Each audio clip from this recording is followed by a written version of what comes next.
Chapter 40. Dabney kicked open the left side of the double doors of his family's estate. He charged through and headed straight for the grand marble staircase to his front. He was going to his room and private bath before anyone could stop him. Once he locked his door, come hell or high water, he wasn't coming out again, ever. Tears of frustration filled his eyes as he stomped up the stairs. The smooth, freckled skin of his round face burned with anger and humiliation. Dabney still heard their laughter burning in his shame as he screamed empty threats at Derek, spitting sand and blood out of his mouth. The only thing that hurt worse than his nose was his pride. There were plenty of people in Lancaster who didn't like Dabney. They would give anything to punch him in the face. Dabney knew this and played on their fear of his father for protection. The threat of a lawsuit that could bankrupt their family was powerful. It allowed him to say and do whatever he wanted without fear of reprisal. No one ever crossed that line. He didn't think anyone would. His hubris backfired today in the form of a stupid ginger 8th grader. Dabney never even saw the first punch coming. Pain. That was all Dabney knew as he stumbled backward, shock invading his body. The high titter of female laughter was the only sound in the entire world. His body screamed, "Fight back!" in desperation each time Derek's small fist connected with his face. "Hold your hands up! Block the punches! Do something, you pussy! He's kicking your ass!" Dabney couldn't.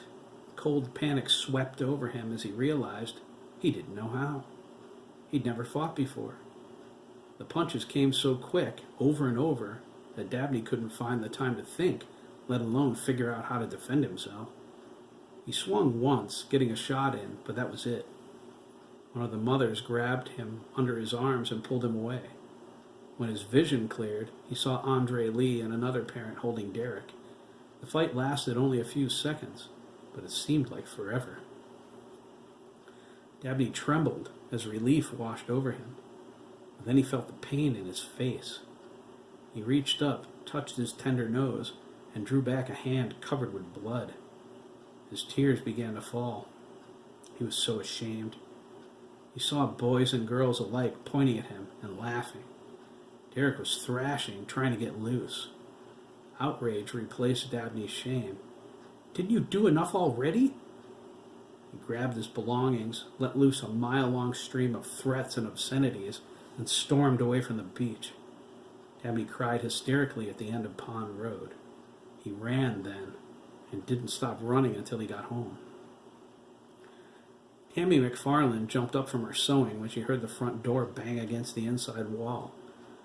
She thought it was Denise, returning from Troop C. Lord, all hell was going to break loose, with Jerry. She rushed out of the nanny quarters next to the greenhouse enclosed pool. She sidestepped through the doorway and lumbered down the hall toward the front doors. She recognized Dabney's Balenciaga sneakers beneath the banister as he stomped up the staircase. It was only a quick glimpse, but that was all she needed. Denise ordered them special for him. She always bought Dabney expensive designer clothes.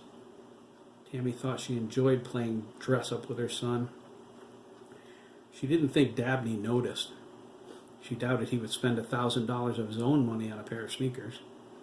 She was sure Jerry would never allow it if he knew her fashion ideas for her middle son came from Out magazine. Tammy breathed a sigh of relief. She was content to let him go, convinced this was another attempt by Dabney to enlist the attention of the entire household. That child. She worked as the nanny for the Copeland family since Dennis was born. Dabney was the worst one of all 3 kids, and the only one she couldn't tolerate. He was rude and obnoxious, a pushy carbon copy of a spoiled rich brat. He'd been that way for as long as she could remember. She loved the other Copeland children. Dennis and Diana even called her Mom when Denise wasn't around. She earned her money with this one. If it were up to her, she would tan his behind. She noticed a trail of blood leading across the floor and up the stairs. She snapped her head toward Dabney. His Balenciaga sneakers were covered in blood. "Oh my God!" Tammy cried, sticking her hands into her dark hair. "Freeze, mister!" Dabney whirled around at the top of the steps. He opened his mouth to scream back and tell her to mind her own business, but all that came out was a broken sob. He watched through tear-blurry eyes as Tammy wobbled up to him. His fear returned at the look on her face. Her expression was rife with concern. He collapsed into her, smearing blood all over the front of her pink sweatshirt. "Good Lord," Tammy exclaimed. "What on earth happened to you?" Dabney sobbed something into her cleavage. She couldn't understand what it was. Another boy's name, maybe? A fist fight? Well, it's about time. "Never mind," Tammy said, trying to remain calm. "This was bound to happen sooner or later. Let's get you cleaned up." She led him down the hallway to the left, into the wing Dabney shared with his sister. Their rooms were across from each other. Dennis, Jerry's pride and joy, had the entire right wing to himself. Dabney continued to sob pitifully, his head resting against her side. His arms tried to encircle her waist, but they wouldn't reach. Sympathy rose in her, which surprised her. Dabney hardly deserved any. Of course, Mr. Stoneface hadn't cried since he was in diapers. He was always angry. It canceled out any other emotion.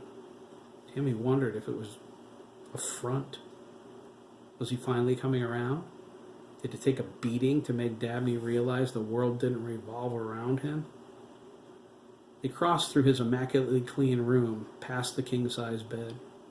He had a wallpaper mural of the famous Earthrise photograph from the Apollo 8 mission. It was more like a small apartment than a bedroom. It had a full bath, a walk-in closet, and a large room with windows from floor to ceiling along the northeast wall. It doubled as a living room and bedroom. They went into the bathroom. Dabney shoved her away and sat down on the toilet cover. He avoided looking in the mirror. "You can go now," he said, wiping his face with the backs of his hands. Tammy sighed. She thought, so much for learning a lesson. "I'll go when I'm good and ready, Dabney," she replied, opening the medicine cabinet. She pulled out the first aid kit. "Certainly not until I've fixed you up." "I don't want your help," Dabney spat, standing up. Tammy grabbed him by the collar and sat him back down. "I didn't ask you what you wanted." She filled up the sink with hot soapy water and dropped a white face cloth in it. "It's my job to take care of you, whether you like it or not. You don't sign my paychecks, your father does. Now, hold still." Dabney opened his mouth to say something. Tammy put her finger over it. They stared at each other until he finally relented. His will to fight was gone. His nose, his whole face, hurt. He supposed he wanted her help. Not that he cared much for her, but he was afraid to look at himself right then. His face felt ruined. "Is my nose broken?" Dabney asked, sounding defeated. "I don't think so," Tammy replied. She used the face cloth to wipe the blood off of his cheeks and lips and chin. His nose didn't look broken. It was red, a little swollen, and still bleeding, though. He was destined for 2 black eyes. Tammy told him to pinch his nose with the face cloth and lean forward until the bleeding stopped. "Aren't you supposed to lean backward?" Dabney asked. He sounded comical with his nose pinched. "Just do what I tell you, okay?" Tammy asked. "Do you want to swallow more blood than you already have?" Dabney shook his head. "I didn't think so. I'm going to get some ice for your eyes. Don't go anywhere. If your father sees you like this, after the day he's had, there's no telling what it'll cost you." "Cost?" Dabney thought glumly. He leaned forward. "That's what it's all about, isn't it?" He cried more then. His warm tears touched the edge of his hand. He never felt despair like he did now. Anger was his friend. Hate was his protector. When those emotions filled his mind, nothing bothered him and no one could hurt him, especially his father. Dabney felt like a throwaway kid. He was born with all the attributes his father hated about himself, including his freckles. Dennis didn't have freckles. He was everything Jerry wished he was. They never let him forget that. Dabney fought back his tears. He thought about things that made him angry. He was safe there. Dennis and his father would have to look elsewhere for their petty satisfaction. A recent memory intruded. It brought the anger he so desperately wanted. Dabney was in his father's home office. Jerry was glaring at him. It was always like that.